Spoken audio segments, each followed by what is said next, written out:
കർത്താവായ യേശുക്രിസ്തുവിന്റെ പരിശുദ്ധമായ നാമത്തിൽ എല്ലാ പ്രിയപ്പെട്ടവർക്കും മോർണിംഗ് ഡ്യൂവിന്റെ പുതിയൊരു പ്രഭാത വചന ധ്യാനത്തിലേക്ക് സ്വാഗതം. കഴിഞ്ഞ ദിവസം വളരെ അനുഗ്രഹിക്കപ്പെട്ട ആത്മീക വചനചിന്ത നമുക്ക് ചിന്തിക്കുവാൻ, ധ്യാനിപ്പാൻ തക്കോണം ദൈവം നമ്മെ സഹായിച്ചു. നമ്മൾ ഈ ദിവസങ്ങളൊക്കെ ചിന്തിക്കുന്ന വളരെ പ്രധാനപ്പെട്ട വിഷയം എന്ന് പറയുന്നത് വിശ്വാസത്താൽ ഉള്ള ജീവിതം. ഇതിനു മുമ്പ് നമ്മൾ ആത്മാവിനാലുള്ള ജീവിതം എന്നുള്ള വിഷയത്തെക്കുറിച്ച് നമുക്ക് ചിന്തിപ്പാനിടയായി തീർന്നു. ദൈവത്തിന്റെ ആത്മാവ് എപ്രകാരമാണ് നമ്മെ ഈ ഭൂമിയിൽ ജീവിക്കുവാൻ സഹായിക്കുന്നതെന്നാണ് നമുക്ക് ധ്യാനിപ്പാനിടയായി തീർന്നത്. ഇന്ന് നമ്മൾ ധ്യാനിക്കുന്നത് വിശ്വാസത്താലുള്ള നമ്മുടെ ഈ ഭൂമിയിലെ ജീവിതത്തിൽ. കഴിഞ്ഞ ദിവസം നമ്മൾ ചിന്തിച്ചതുപോലെ നമ്മുടെ നിക്ഷേപങ്ങളെ സ്വർഗത്തിൽ നിക്ഷേപിച്ചുകൊണ്ട് നമുക്ക് എപ്രകാരം ജീവിക്കുവാൻ സാധിക്കും. നമ്മുടെ ജീവിതത്തിന്റെ ഏറ്റവും പ്രധാനപ്പെട്ട ഒരു കാര്യമാണ് നമ്മളുടെ നിക്ഷേപങ്ങളെ സ്വരൂപിക്കുക എന്നുള്ളത്. കഴിഞ്ഞ ദിവസം ഞാൻ നിങ്ങളോട് സംസാരിച്ചല്ലോ. ഈ വാക്യത്തിന്റെ, അതായത് മത്തായിയുടെ സുവിശേഷം 6-ാം അധ്യായം 19 മുതൽ 21 വരെയുള്ള ആ വാക്യങ്ങളിൽ പറയുന്നതായ ആ നിക്ഷേപം എന്ന് പറയുന്നത് ഒരിക്കലും നമ്മളുടെ ഭൗതികമായ കാര്യങ്ങളല്ല. ഭൗതികമായ കാര്യങ്ങളെ നമ്മൾ ഇവിടെ വിട്ടിട്ട് മാത്രമേ പോവുകയുള്ളൂ. എന്നാൽ അതിന്റെ ഗ്രീക്ക് പദത്തിന്റെ അർത്ഥം ഞാൻ നിങ്ങളോട് പറയുകയുണ്ടായി. നമ്മെ തന്നെ ഒരു നിക്ഷേപമായി നാം സ്വർഗത്തിൽ നിക്ഷേപിച്ചുകൊണ്ട് ഈ ഭൂമിയിൽ ജീവിക്കണം എന്നുള്ളത്. നമ്മെ തന്നെ എന്ന് പറയുമ്പോൾ നമ്മളുടെ പ്രവൃത്തികൾ ഓരോന്നും സ്വർഗത്തിൽ നിക്ഷേപമാകും വണ്ണം നമ്മൾ ഈ ഭൂമിയിൽ ആയിരിക്കേണ്ടതാണ്. പലപ്പോഴും ഈ ലോകം നമ്മളോട് പറയുന്നത് നമ്മളുടെ എഫർട്ടുകൾ, നമ്മുടെ വിദ്യാഭ്യാസം, നമ്മുടെ കഴിവുകൾ, ഇതെല്ലാം നമ്മൾ ഈ ഭൂമിയിൽ നിക്ഷേപിക്കണമെന്നുള്ളതാണ്. അവർ പറയും അതാണ് ബുദ്ധി എന്നുള്ളത്, അവർ പറയും അതാണ് വിവേകപരമായ തീരുമാനം എന്നുള്ളത്. പക്ഷേ വിശുദ്ധ വേദപുസ്തകത്തിലൂടെയും നമ്മളുടെ അനുഭവങ്ങളിലൂടെയും നമുക്ക് വളരെ വ്യക്തമായിട്ട് അറിയാം, ഈ ലോകത്തിൽ നമ്മൾ എന്തൊക്കെ നേടിയാലും ഇതൊന്നും തന്നെ നമ്മുടെ മരണശേഷം കൊണ്ടുപോകുവാൻ കഴിവുള്ളതല്ല. വിശുദ്ധ ബൈബിളിൽ വളരെ പ്രധാനപ്പെട്ട ഒരു പിക്ചർ നമുക്ക് കാണുവാൻ കഴിയുന്നുണ്ട്. ഇസ്രായേൽ ജനം അവർ ചെങ്കടൽ കടന്ന് അവർ മുന്നോട്ട് പോകുകയാണ്. അവരെ പിടിക്കുവാൻ ഫറവോനും സംഘവും തന്റെ സൈന്യവുമായി രഥങ്ങളോടുകൂടെ, കുതിരകളോടുകൂടെ അവിടെ കടന്നു വന്നു എന്നുള്ളത് നമുക്ക് കാണാൻ കഴിയുന്നുണ്ട്. ദൈവം ഇസ്രായേൽ ജനത്തിനു വേണ്ടി ആ ചെങ്കടലിലൂടെ ഒരുക്കിയതായ ആ പെരുവഴിയിലൂടെ ഇസ്രായേൽ ജനം കടന്നു പോകുമ്പോൾ അതിന്റെ പുറകെ ഈ ചെങ്കടലിലോട്ട് ഫറവോനും സൈന്യവും ഇറങ്ങിയെന്നും, യഹോവയായ ദൈവം ഫറവോനെ സംഘത്തെ നോക്കിയപ്പോൾ അവരുടെ രഥങ്ങളുടെ ചക്രം തിന്നുവാനും അവർ ആ കടലിൽ വീഴുവാനും ആ കടലിലെ വെള്ളം മുഴുവനും വന്ന് മൂടി ഈ ഫറവോനും സംഘവും അവിടെ മരണപ്പെട്ടു. അവർ അവിടെ മുങ്ങിത്താഴുമ്പോൾ, അവരുടെ പ്രാണൻ മറ്റൊരു ലോകത്തിലേക്ക് പോകുമ്പോൾ, ഈ ഭൂമിയിൽ അവർ കരുതി വെച്ച അവരെ രക്ഷിക്കുമെന്ന് അവർ കരുതിയതായ കുതിരകളോ ആയുധങ്ങളോ സൈന്യമോ ഒന്നും അവർക്ക് കൂടെ കൊണ്ടുപോകുവാൻ കഴിഞ്ഞില്ല. അതുപോലെ തന്നെയാണ് നമ്മൾ ഓരോരുത്തരും ചിന്തിക്കേണ്ടത്. ഇന്ന് നമ്മൾ ഈ ഭൂമിയിൽ നിക്ഷേപമായി, വിലയേറിയതായി, ശ്രേഷ്ഠമായി കാണുന്ന ഒന്നിനെയും നമുക്ക് സ്വർഗത്തിലേക്ക് കൊണ്ടുപോകാൻ ഒക്കെയില്ല. നമ്മളുടെ ജീവിതത്തിന്റെ അപ്പുറത്തേക്ക് നമുക്ക് കൊണ്ടുപോകാൻ ഒക്കെയില്ല. ഇതെല്ലാം തന്നെ വിട്ട് നമ്മൾ പോകേണ്ടതായിട്ട് വരും. പക്ഷേ നാം ഓരോരുത്തരും ഈ ഭൂമിയിലായിരിക്കുമ്പോൾ നമ്മെ തന്നെ ഒരു നിക്ഷേപമായി സ്വർഗത്തിലേക്ക് ഈ ഭൂമിയിൽ നിക്ഷേപിക്കാൻ സാധിക്കുമെങ്കിൽ, കഴിഞ്ഞ ദിവസം ഞാൻ നിങ്ങളോട് പറഞ്ഞതുപോലെ നിത്യതയുടെ ആ പ്രാധാന്യത്തിൽ ഈ ലോകത്തിലുള്ള കാര്യങ്ങളെ നമുക്ക് കാണുവാൻ കഴിയുന്നെങ്കിൽ അതാണ് ജീവിതത്തിലെ ഏറ്റവും വലിയ കാര്യം.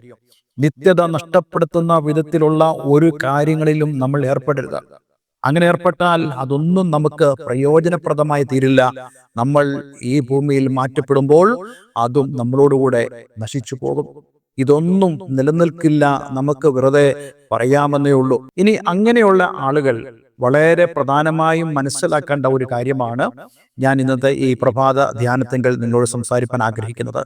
ഈ മത്തായിയുടെ സുവിശേഷം 6-ാം അധ്യായം 21-ാം വാക്യം, ഈ 19-ാമത്തെ വാക്യം മുതൽ നമ്മൾ വായിക്കുന്നതിന്റെ ആ ഒരു ചിന്തയുടെ അവസാന ഭാഗം എന്നോണം, നിന്റെ നിക്ഷേപം ഉള്ളിടത്ത് നിന്റെ ഹൃദയവും ഇരിക്കും. വിശ്വാസത്താൽ നമ്മൾ ഈ ഭൂമിയിൽ ജീവിക്കുമ്പോൾ നമ്മുടെ ഹൃദയത്തിന്റെ പൊസിഷൻ എവിടെയാണ്? നമ്മുടെ ഹൃദയം എന്ന് ഞാൻ നിങ്ങളോട് പറയുമ്പോൾ നമ്മുടെ ചിന്തകൾ എന്നുള്ള ആ ഉദ്ദേശത്തിലാണ്. ബൈബിളിൽ എപ്പോഴൊക്കെ ഹൃദയം എന്ന് പരാമർശിക്കുന്നുവോ ആ സമയം നമ്മൾ മനസ്സിലാക്കേണ്ടത് നമ്മുടെ ചിന്തകൾ, നമ്മുടെ തീരുമാനങ്ങൾ, നമ്മുടെ വികാരങ്ങൾ, നമ്മുടെ വിചാരങ്ങൾ എല്ലാം കുടികൊള്ളുന്നതായ ആ ഒരു മേഖലയാണ് ഇവിടെ ഹൃദയം എന്ന് പറയുന്നത്. അതായത് നമ്മൾ ഈ ഭൂമിയിൽ വിശ്വാസത്താൽ ജീവിക്കുമ്പോൾ നമ്മളുടെ ഹൃദയം എവിടെയായിരിക്കണം? നമ്മുടെ ചിന്തകൾ എവിടെയായിരിക്കണം? ഇവിടെ പറയുന്നു, നിന്റെ നിക്ഷേപമുള്ളിടത്ത് നിന്റെ ഹൃദയവും ഇരിക്കും. എവിടെയാണ് നീ ഫോക്കസ് ചെയ്തിരിക്കുന്നത്? എവിടെയാണ് നമ്മളുടെ നന്മകളെ, അല്ലെങ്കിൽ നമ്മൾ ഈ ഭൂമിയിൽ നേടുന്നതായ കാര്യങ്ങളെ നിക്ഷേപിച്ചിരിക്കുന്നത്? അവിടെയാണ് നമ്മുടെ ഹൃദയം. ഈ ഭൂമിയിലാണ് നിന്റെ നിക്ഷേപമെങ്കിൽ, അതായത് ഈ ഭൂമിയിലെ പണം, അതിന്റെ വരുമാനങ്ങൾ, അതിന്റെ ആർഭാടങ്ങൾ, അതിന്റെ സുഖങ്ങൾ, ഇതിലാണ് എന്റെയും നിങ്ങളുടെയും ശ്രദ്ധയെങ്കിൽ, ഫോക്കസ് എങ്കിൽ, നമ്മുടെ നിക്ഷേപം ഇവിടെ തന്നെയാണ്. പക്ഷേ ഇതെല്ലാം നശിച്ചു പോകുമെന്നുള്ള ആ വ്യക്തമായൊരു കാഴ്ചപ്പാടും വിശുദ്ധ വേദപുസ്തകം നമുക്ക് തരുന്നുണ്ട്. എന്നാൽ നശിക്കാത്ത ഒന്ന്, ആ നശിക്കാത്ത ഒന്നെന്ന് പറയുന്നത് സ്വർഗത്തിലുള്ള നമ്മുടെ നിക്ഷേപമാണ്.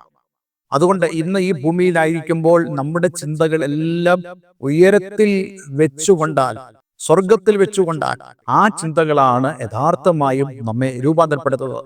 ഇവിടെ നമ്മൾ വായിക്കുന്നല്ലോ, നിന്റെ നിക്ഷേപമുള്ളിടത്ത് നിന്റെ ഹൃദയവും ഇരിക്കും. Where your treasure is there your heart. നിന്റെ ഹൃദയം ഇരിക്കുന്നത് നിന്റെ നിക്ഷേപം ഉള്ളിടത്താണ്.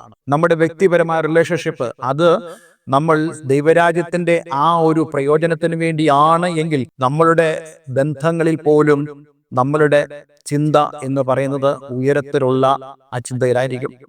നമ്മളുടെ ആ ആത്മീക ചിന്തകളെ മറിച്ചു കളയുവാൻ ഒരാൾക്ക് പോലും കഴിയില്ല. തീർച്ചയായിട്ടും ഈ ഒരു ചിന്ത നമ്മളുടെ ജീവിതത്തെ വളരെ വ്യത്യസ്തപ്പെടുത്തും. കൂടുതൽ അനുഗ്രഹിക്കപ്പെട്ട ഒരു ജീവിതം ഈ ഭൂമിയിൽ നയിക്കുവാൻ ദൈവം നമ്മെ സഹായിക്കും.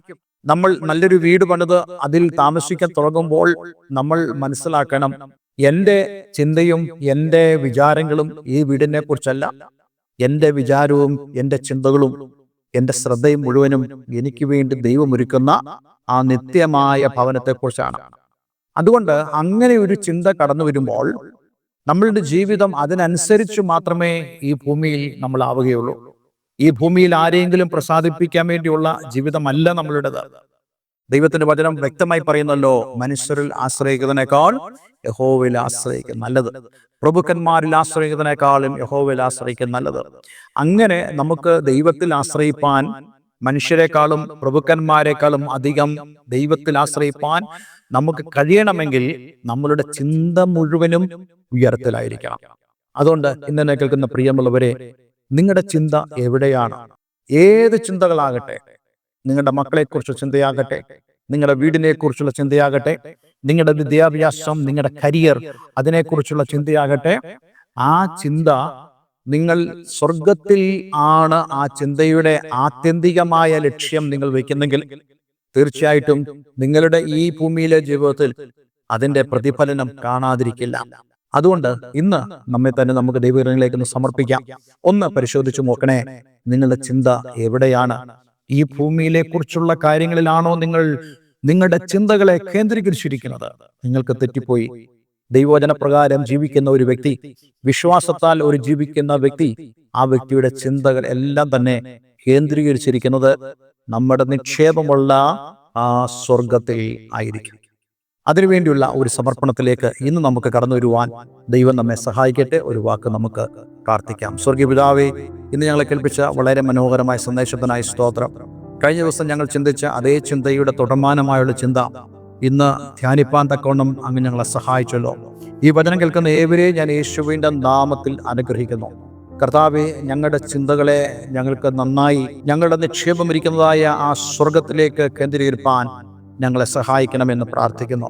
ഈ ഭൂമിയിൽ ഞങ്ങൾക്ക് നല്ലവണ്ണം ജീവിക്കണം. ഈ ഭൂമിയിൽ ഞങ്ങൾ അനുഗ്രഹിക്കപ്പെടണം. ഇതെല്ലാം ദൈവത്തിന് ഇഷ്ടമാണെന്ന് ഞങ്ങൾ അറിയുന്നു. പക്ഷേ നിത്യതയുടെ ആ പ്രാധാന്യം മനസ്സിലാക്കിക്കൊണ്ട് ഈ ഭൂമിയിലായിരിക്കാൻ ഞങ്ങളേവരെയും അങ്ങ് സഹായിക്കണമെന്ന് പ്രാർത്ഥിക്കുന്നു. പ്രാർത്ഥന കേട്ടതിനാൽ നന്ദി. യേശു ക്രിസ്തുവിൻ നാമത്തിൽ തന്നെ. ആമേൻ, ആമേൻ. ഇന്നത്തെ വചന ശുശ്രൂഷ നിങ്ങളുടെ ജീവിതത്തിൽ വളരെ അനുഗ്രഹപ്രദമായി തീർന്നു എന്ന് ഞാൻ വിശ്വസിക്കുന്നു. ഈ സ്ക്രീനിൽ കാണുന്ന ഫോൺ നമ്പറിൽ ഞങ്ങളെ വിളിക്കുക. എല്ലാവരും ദൈവം അനുഗ്രഹിക്കട്ടെ. Have A nice day. God bless you all.